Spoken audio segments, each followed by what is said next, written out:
Hi guys, it's your favorite dietitian Precious, and today we're going to be talking about the dangers of dehydration. Dehydration is simply a balance between your fluid intake and your fluid loss, which often leads to electrolyte abnormalities and can cause some long-term complications and issues. Now here are the typical dangers of dehydration.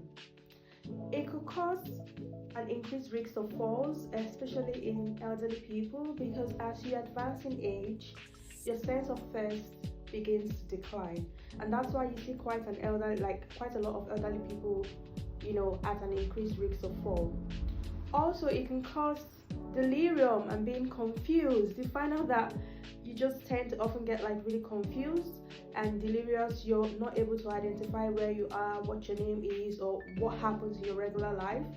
You then often see people coming down with urinary tract infection because they're not taking enough fluid to stay hydrated. It can also cause low blood pressure. Why do you think when someone's BP drops, they begin to tell you, oh, you need to drink more fluids? That's because the person is dehydrated. Another thing it can also cause as well is that it can cause what we call severe constipation, difficulty in passing stool, and in some cases can lead to bowel obstruction. There are lots of things that dehydration can actually do, and when you think about it, you're like, oh, I never knew if I'm not drinking enough fluids this could happen to me. Well, yeah, it can happen to you because you need to stay hydrated every day, and that's why we normally advise people to take at least between 2 to 3 liters of fluids. Now this varies depending on what your age is, your physical activity level, because obviously if you're someone who is really physically active, you need to stay very hydrated.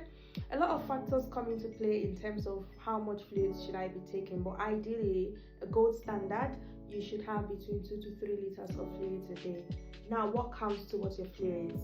It's not just water. However, we encourage you to drink enough water. But things like a cup of tea, your coffee, things like your fruit juices, things like your soups, your glasses of milk, your glass of hot chocolate, all of this also counts towards your fluid requirements. So my darlings, today remember to stay well hydrated.